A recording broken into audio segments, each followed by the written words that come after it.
Welcome to Voodoo Whiskey Gaming, and this is my late review of Syphon Filter. I play it on the PS5, it's also available on the PS4. If you've got it, you can play it backwards compatible on PS3, good luck, and PS1, and if you got emulators, I guess you could run it on the PC. So let's get into the story. You play as Gabe Logan, and he and his partner Leon are dispatched to Costa Rica to deal with some crazy bioterrorism stuff led by some dude named Romer. Not entirely surprisingly, said crazy bioterrorism stuff finds its way to the US, and that's really where the gameplay kicks off. This leads Gabe on some serious globe-trotting spy type stuff, but mostly the shooty type of spy stuff. And I gotta say, overall, it's got its twists and turns, and I liked the story. I don't think it's necessarily the strongest story, but I do think it was good, and I did actually enjoy it. It's just not necessarily the strongest. They could have done a bit more with some of the characters, but I mean, there's definitely room for growth. There definitely was room for growth, and you know, the game did grow. There were sequels. But let's get on to the audio. And the first thing I'm going to say is the voiceover work is not great, but it is surprisingly better than I was expecting. It is by no means horrible, cheesy, just awful. It's actually pretty good, just not necessarily top notch, which again, surprised me for the era. As for the sound effects, they do what they can. This is a very old game, but they are more than good enough for what the game is and what it was at the time. There's a decent variety in the different weapons that you get and use. There's a decent variety in basically just all the other sound effects, so I think they did well. As for the music, it's not something I'm I need the soundtrack for. It's not really something I'm gonna remember, but it's good enough and it works. Now let's get into the gameplay mechanics and whatnot. This is a third-person shooter with some stealth elements. And I'm going to say it right now, I feel like the stealth elements are some of the weaker elements. It could just be the age and what I'm used to now. Now, I do remember playing the game way back when, but that was way back when. And I got to say, by today's standards, which is what I'm judging it, the stealth sections are some of the worst parts. And that's going to come down to some of the controls, which I'll get into a bit later. And that's because a lot of the stealth sections are based around getting a lot of headshots and making sure you don't get into just the wrong position so that you don't get spotted. But on one stealth mission,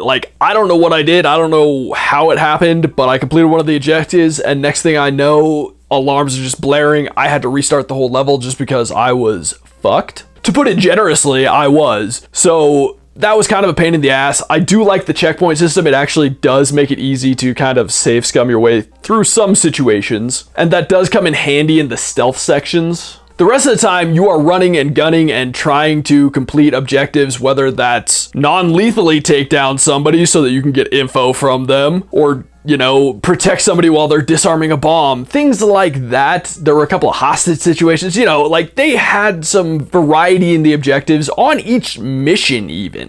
So I gotta say, I was actually impressed by that, and overall, I think I was impressed just with how the gameplay worked in general. I think they had some good ideas and definitely room to grow, so a first game like this was a good starting point. I mentioned in the sound effects, but I liked the variety of the weapons, and they didn't all feel exactly the same. Some of them were a little same. But you add a decent variety, and your health is governed by your flak jacket, really. Not 100%. You've got a flak jacket, and then when that's gone, you die very quickly. I also liked the target and danger meters. I felt like those really came in handy, and I wish I had really paid more attention to them earlier in the game. The target meter is how likely you are to hit an enemy, so if it's high, you're gonna take them down in a few rounds. But if it's low, you're gonna miss, and if your danger's high, you're gonna take a lot of hits and a lot of damage. So I thought that was actually a cool and clever mechanic. Now let's get into the controls, and the controls are very, very rough. They have not aged well at all. I do like that you can use the thumbsticks, but there's no camera control unless you're,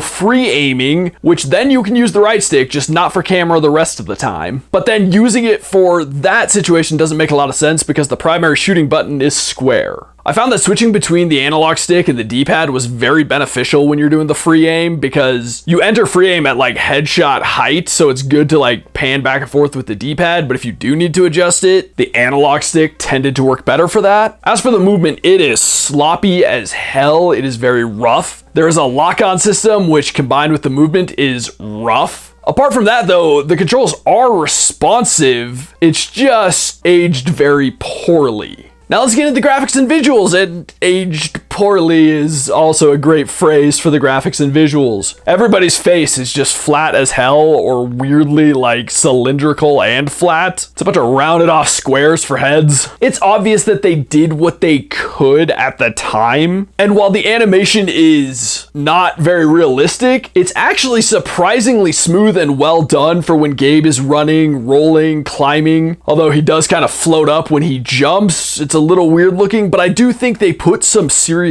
effort into that, which is actually, considering, you know, the time it came out, 99, that's impressive. You can actually see the characters' facial expressions in cutscenes, as bad as they look, but still it was there, the effort was being made at the time. What I think was actually probably the most impressive thing to me was the different areas and making each area feel very different. There's running around on the streets in like Washington, but then there's also a park, and that looks very much like a nice park, and it feels very different from the streets. There's running through the subways. There's a bunch of different levels. I don't want to go through like every level and tell you every single one, because that might give away story bits. I did enjoy it. I thought they made them all different enough. I will point out that there are some snowy bits and you get like footprints in the snow, and I thought that was a cool design. But I mean, graphically, this is a very rough game. Graphics have never been the driving force for me. I do appreciate great graphics, but it should be stated that it has aged very poorly, you know, 26 years and all. So to get into the wrap up, I really wanted to go back and play Syphon Filter and love it the way that I had loved it when I was younger. But boy, with the controls and the stealth sections, it's kind of really hard to give like that full-blown recommendation. Like, you have to be in love with retro games, which God, it hurts to call a PS1 game retro. Or you have to have that nostalgia like I do, because,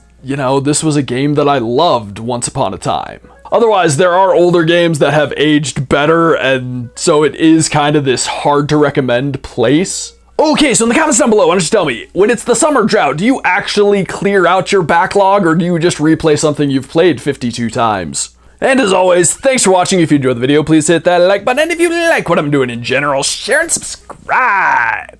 Have a good one.